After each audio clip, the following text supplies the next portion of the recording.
Measure the crankshaft journal for wear, taper and ovality. Check crankshaft for fillet, ready, bend and twist. Hello, मेरा नाम प्रीति है। मैं आज के सेशन में आप सभी का स्वागत करती हूँ, जिसमें हम घिसाव, टेपर और ओवेलिटी के लिए क्रैंकशाफ्ट जर्नल को मापना और फिलेट, रेडियस, बेंड और ट्विस्ट के लिए क्रैंकशाफ्ट की जांच करना सीखेंगे। इस प्रदर्शन के अंत में आप सक्षम होंगे क्रैंकशाफ्ट जर्नल वियर, टेपर और ओवेलिटी को मापने में, फिलेट रेडियस के लिए क्रैंकशाफ्ट का निरीक्षण करने में,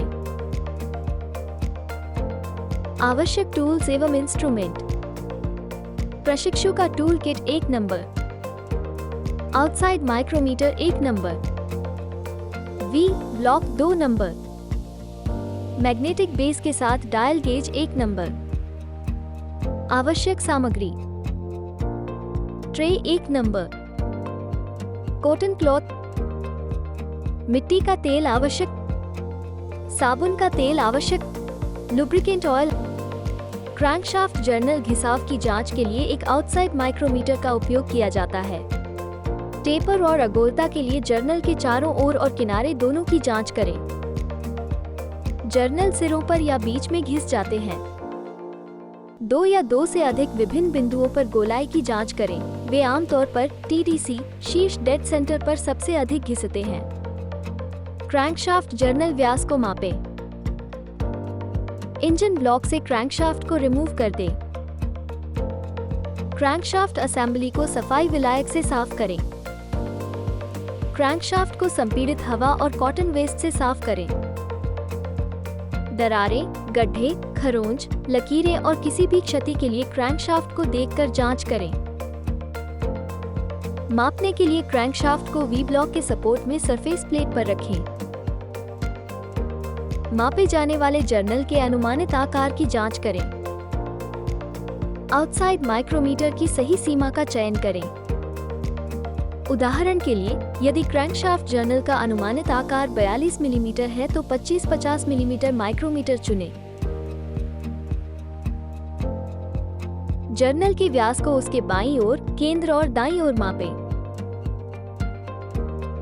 अधिकतम और न्यूनतम मान में अंतर से क्रैंकशाफ्ट जर्नल के टेपर होने का पता चलता है। इसी प्रकार क्रैंकशाफ्ट जर्नल को जर्नल के लगभग केंद्र पर एक दूसरे से 90 डिग्री मापें। मान में अंतर से ओवेलिटी का पता चलता है। यदि टेपर और ओवेलिटी दी गई निर्दिष्ट सीमा से अधिक है, तो क्रैंकशाफ्ट को अंडरसाइज के लिए फिर से ग्राउंड किया जाना चाहिए। क्रैंकशाफ्ट मुख्य जर्नल और बेयरिंग शेल के बीच तेल निकासी को मापें। क्रैंकशाफ्ट के बिना इंजन ब्लॉक पर बेयरिंग कैप स्थापित करें। बोल्ट डालें और हाथ से कस लें। सर्विस मैनुअल के अनुसार टॉर्क रिंच में सही टॉर्क सेट करें। उदाहरण के लिए, 4 सिलेंडर इंजनों के लिए कसने योग्य टॉर्क 55 न्यूटन मीटर है। बोल्टों को उचित टॉर्क के साथ कसें। डायल गेज 00 और एक्सटेंशन का उपयोग करके क्रैंकशाफ्ट बियरिंग व्यास को मापें। 3 बिंदुओं A, B और C पर मापें और यदि B और C का औसत मान A के मान से कम है, तो B और C का औसत मान माध्य मूल्य होगा और यदि यह A के मान से अधिक है, A का मान माध्य मान होगा। क्रैंकशाफ्ट जर्नल और बियरिंग में अंतर को क्रैंकशाफ्ट ऑयल निकासी कहा जाता है। यदि यह निर्दिष्ट सीमा से अधिक है, तो बेयरिंग शेल्स बदल दें। फिलेट रेडियस के लिए क्रैंकशाफ्ट का निरीक्षण करें। सरफेस टेबल पर 2 वी ब्लॉक रखें। क्रैंकशाफ्ट को वी ब्लॉक पर रखें और वी ब्लॉक के बीच की दूरी को इस तरह समायोजित करें कि वी ब्लॉक के दोनों तरफ शाफ्ट अपनी कुल लंबाई के 1/10वें हिस्से से अधिक न लटके। सतह मेज पर मैग्नेटिक बेस के साथ डायल इंडिकेटर रखें। शाफ्ट को हाथ से घुमाएं और नीडल के विक्षेपण को नोट करें। इससे केंद्र में शाफ्ट के बेंड का पता चलेगा। उपरोक्त चरणों को 3 स्थानों पर दोहराएं ताकि शाफ्ट की पूरी लंबाई को कवर किया जा सके। मुख्य और कनेक्टिंग रॉड जर्नल की फिलेट त्रिज्या की जांच करें। सभी स्थानों पर अधिकतम बेंड नोट कर लें। इस सेशन के अंत में आ गए हैं।